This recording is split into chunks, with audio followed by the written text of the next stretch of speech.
Boa tarde, como vocês estão? Espero que estejam bem. Vamos para mais uma live para te ajudar a fazer cocô bonito. Para te ajudar a fazer cocô bonito todos os dias, desinflamando o seu intestino.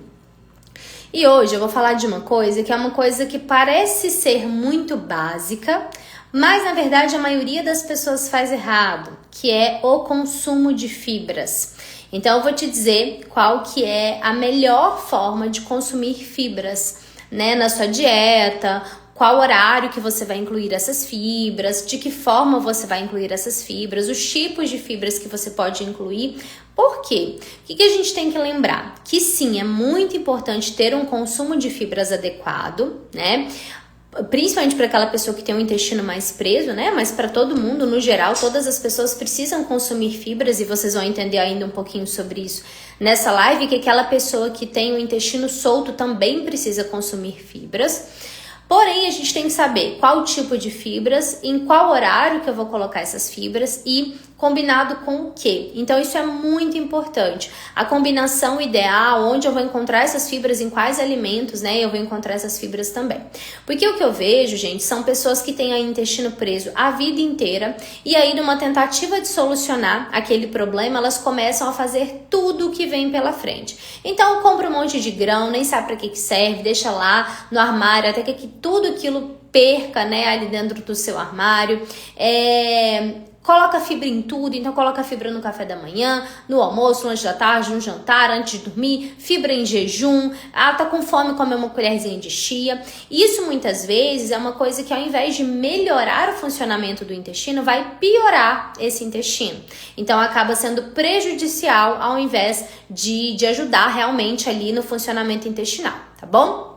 Bom, então antes de tudo, de saber como que eu vou consumir essas fibras, a gente precisa saber que existem dois tipos de fibras, que são as fibras solúveis e as fibras insolúveis. As fibras solúveis são aquelas que solubilizam em água, são aquelas que formam um gel na água. Então eu vou dar um exemplo para vocês que vocês vão entender muito bem. Quando eu pego uma aveia e coloco água nela, seja uma água quente, seja uma água em temperatura ambiente, e eu misturo, ela vira um gel, ela vira um mingau. Então eu consigo, a fibra solúvel é aquela que vai solubilizar em água, que vai homogeneizar ali naquela água, tá? Então esse é o primeiro tipo de fibra que a gente tem. O segundo, e aí essa fibra ela tá normalmente, né, na parte de dentro das frutas, que é onde eu vou misturar com água, que eu vou bater com água, ela vai virar um creme, vai ficar ali pastoso, vai ficar homogêneo. Ela tá na parte de dentro do feijão, então no feijão eu tenho aquela casquinha do feijão e eu tenho a parte de dentro. Então é a fibra que tá na parte de dentro do feijão, que tá da parte de dentro da maçã, por exemplo. É a fibra do psyllium, que é bem famosinho, que tá bem alta aí pro funcionamento do intestino. Então o psyllium ele também solubiliza em água e ele também é uma fibra solúvel, né? Então pro funcionamento, para incluir ali na dieta.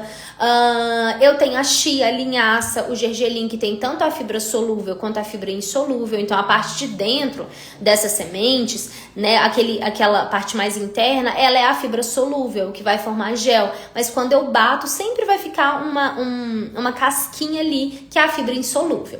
Então a fibra solúvel é aquela que vai solubilizar em água. A fibra insolúvel é a fibra que está nas cascas das frutas, é a fibra que está na parte externa dos alimentos, principalmente dos vegetais e das frutas, tá bom? Então, ela tá na parte externa do feijão, então ela é aquela casquinha do feijão, ela é a casquinha das sementes, né, da chia, da linhaça, ela é a casca das frutas, a casca dos vegetais. E essa fibra, ela é insolúvel, justamente porque se eu pegar ela e misturar com água, bater com água, sempre vai ficar um pouquinho, uma casquinha ali, que é uma casquinha que normalmente quando a pessoa faz ali um suco verde, ela faz ali um suco de maracujá, ela vai coar. Então quando ela coa esse suco, ela tá jogando fora a fibra insolúvel, né? E o que a gente precisa entender é que para o nosso intestino funcionar, a gente precisa dos dois tipos de fibra, tá? Porque a fibra, ela vai aumentar o volume das fezes. A fibra é ela não é, né, absorvida no intestino, então ela vai aumentar esse volume de bolo fecal e consequentemente vai fazer o seu intestino funcionar. Só que a gente precisa, gente, de um equilíbrio entre os dois tipos de fibras. Então, o que eu vejo muitas vezes é a pessoa acrescentando um monte de semente, mas às vezes ela não come fruta. Ou ela acrescentando um psyllium, por exemplo, mas a ingestão dela de vegetais está ruim. Então, aí eu tô colocando uma fibra solúvel que precisa de água para solubilizar, mas eu não tenho fibra insolúvel para aumentar o volume das minhas fezes. E aí, consequentemente, ao invés de eu melhorar o meu intestino, eu posso piorar esse intestino. Então, entendam que a fibra solúvel, ela precisa de água, né, para fazer o papel dela. Se eu não bebo água na quantidade adequada, eu não vou ter uma ação efetiva dessa fibra solúvel e, consequentemente, meu intestino tende mais a prender do que a soltar.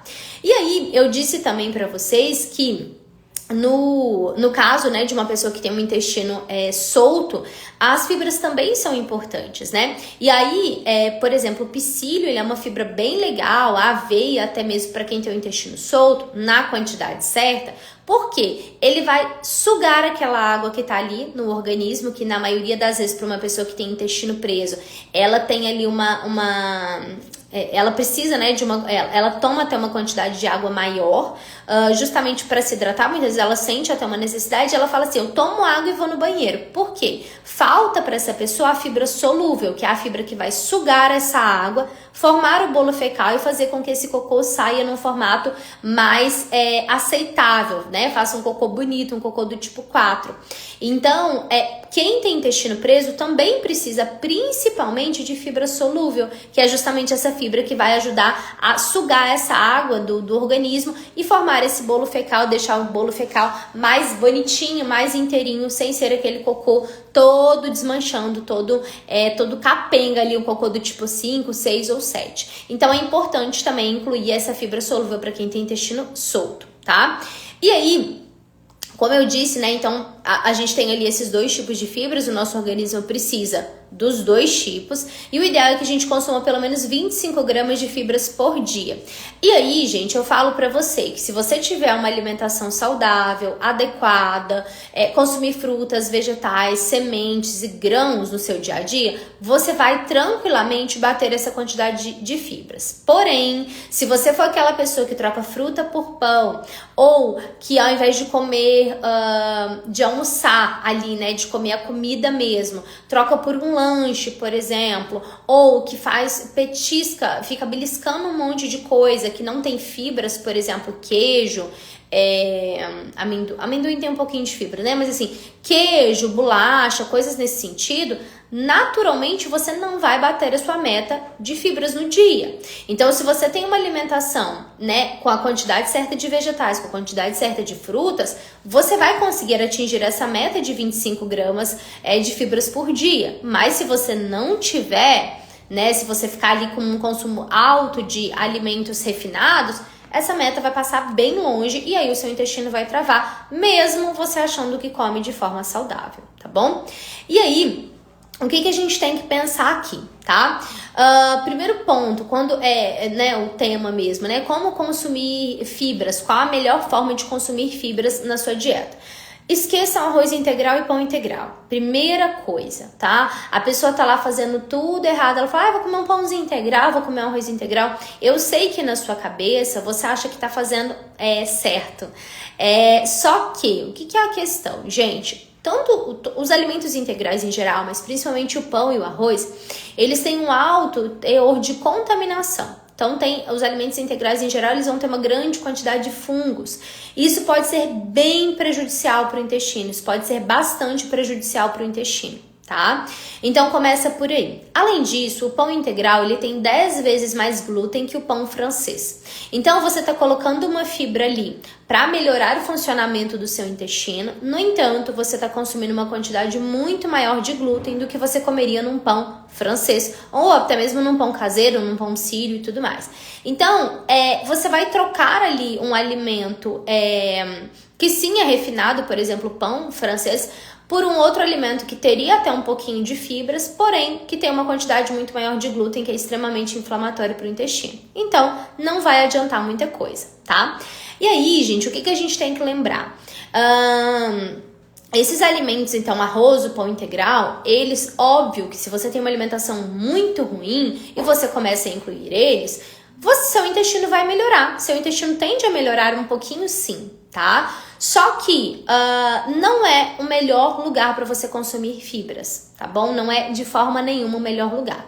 Então, esse é o primeiro ponto. Aí, outra coisa, quando a gente pensa no teor de fibras da dieta, muito cuidado quem faz jejum intermitente. Jejum intermitente é excelente, é uma estratégia excelente, tanto para perda de peso, quanto para melhora de função cognitiva, de funcionamento metabólico. É ótimo, é muito bom. Só que muitas vezes aquela pessoa que faz jejuns muito longos, ou aquela pessoa que até mesmo não faz jejuns muito longos, mas faz jejuns todos os dias, é uma pessoa que tem um baixo consumo de fibras naturalmente. Por quê? Porque ali naquele momento que ela comeria no café da manhã uma fruta, ou que no jantar, né, quem faz o jejum à noite, ela comeria ali algum tipo de vegetal, algum tipo de fibra, ela não come, justamente porque ela tá de jejum. Então, o jejum é uma coisa que pode travar um pouquinho o intestino. Então, se você faz jejum, fique atento à quantidade de fibras que você consome ao longo do dia. Dá para bater a meta de fibras mesmo fazendo jejum, mas você precisa ficar um pouco mais atento e quando for comer, precisa colocar um pouquinho mais, né, de vegetais, de frutas, de sementes aí na sua dieta, tá bom? Então, esses são os dois pontos que eu falo para vocês terem atenção. E aí, gente, o que acontece? Qual a melhor forma de consumir fibras? E aqui vou dar algumas ideias para que vocês consigam incluir essas fibras na alimentação no dia a dia, tá? Então, quando a gente pensa em fibras insolúveis, é mais interessante você consumir essas fibras insolúveis, que eu disse que fica aí nos vegetais, nas cascas das frutas e dos vegetais, nas refeições principais como almoço e jantar. Então, uma boa quantidade de salada, ali em torno de 300 gramas de vegetais por dia e de 300 gramas de frutas por dia. Se você conseguir bater essa quantidade, a sua meta de fibras, de consumo de fibras, já vai lá pra cima. Então, já vai te ajudar bastante, tá? Então, saladas, fiquem atentos tanto no almoço quanto no jantar. Gabi, não gosto de comer salada ou vegetais, né? Pode ser legumes cozidos, assados na airfryer também. Não gosto de comer no jantar. Beleza, come suas 300 gramas na hora do almoço, tá bom? Então, a primeira forma de consumir fibras é a mais basicona, mais simples de todas e que muita gente não faz. Ou se faz, gente, faz em pequena quantidade. Então, tem gente que até come vegetal todos os dias, tanto cru quanto cozido, porém, não come na quantidade certa. Come 2 folhinhas de alface, 2 rodelinhas de tomate, isso não é comer salada. E aí, seu intestino vai continuar preso, tá? Depois, uma outra forma que eu gosto muito de incluir fibras, e a gente já inclui tanto a fibra solúvel quanto a fibra insolúvel, são nos ovos, tá? Então, no ovo mexido, no omelete, num ovo frito que você faz, dá pra você incluir um mix de sementes. Então, você pode colocar ali chia, linhaça, gergelim, semente de abóbora, semente de girassol. Você faz um mix com essas sementes ou faz uma granola salgada e aí você coloca ali por cima do ovo. Então, ou você mistura ali no ovinho mexido, ou o que fica delicioso também é fazer uma crosta com essas sementes. Então, você joga elas ali na frigideira, joga o ovo por cima e aí ele vai fritar ali, né? Fritar ali nas sementes. A hora que você virar, fica aquela crostinha. Fica bem, bem, bem gostoso, tá bom? Então, nos ovos você pode colocar as sementes, como eu disse, e também pode colocar os vegetais. Então, um espinafre, uma couve, um tomate, né, uma cenoura ralada, tudo isso dá para você colocar nos vegetais e deixar esse omelete aí mais nutritivo com teor maior de fibras, tá bom? Então, segunda forma de consumir fibras na dieta. Terceira forma que eu gosto bastante, principalmente se você mora aí no frio, num lugar mais frio, né? Se tá friozinho aí na sua região, dá muito para colocar esse mesmo mix de fibras nos caldos, tá bom? Então isso é uma coisa que também facilita o consumo de fibras e o caldo também já vai ter um teor de fibras legal. Então caldo de legumes é uma ótima maneira de consumir fibras também, principalmente se você é aquela pessoa que tende a ficar com mais distensão abdominal quando come salada, come verdura crua. Então o caldo ou os vegetais tipo purê podem ser boas opções. Então aí você pode bater de 2 a 3 tipos de vegetais ali com água, né, para fazer o caldo, e pode colocar também, por exemplo, uma folha, então uma couve, um repolho, alguma coisa assim, que aumenta ainda mais o teor de fibra do alimento. Fazer uma proteína, então um frango desfiado, uma carne moída, por exemplo, e aí você acrescenta esse mix de sementes nesse caldo. Também é uma ótima opção, uma excelente opção para você consumir fibras aí na sua dieta, tá bom? E também pode, gente, só fazer um legume ali grelhado e colocar ele também. Não precisa necessariamente fazer um caldo para colocar essas fibras, tá bom? Outra forma de consumir fibras que é interessante, mas que a gente tem que tomar um pouquinho de cuidado é a granola doce, tá?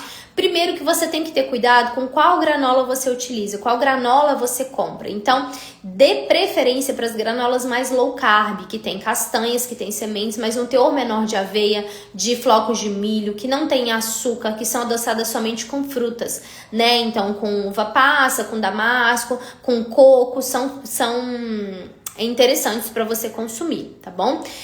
A granola, ela é interessante, ela tem um teor de fibras legal, mas a granola tem uma concentração muito grande de carboidrato.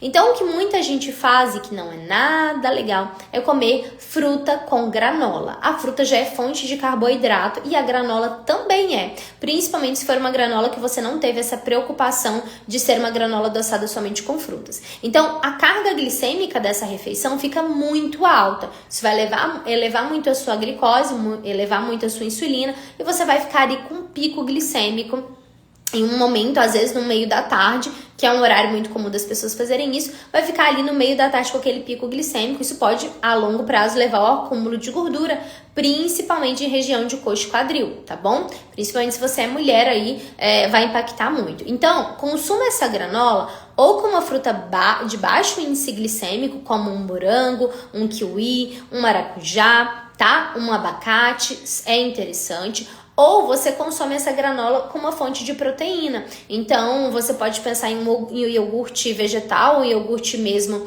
de leite, com a granola, tá? E sem a fruta, porque você já tá usando uma fonte de carboidrato, que aí vai te ajudar no intestino, mas que não vai dar esse pico glicêmico que você tem. Ou você pode bater, por exemplo, uma vitamina, né, de morango com uma proteína vegetal, com leite vegetal, que já são mais ricos em gordura, e acrescentar essa granola também é uma boa opção. Agora, evite comer banana com granola, né, gente? Porque senão carga glicêmica da refeição fica muito alta e aí você vive aí morta, de cansada, fica com muita vontade de comer doce.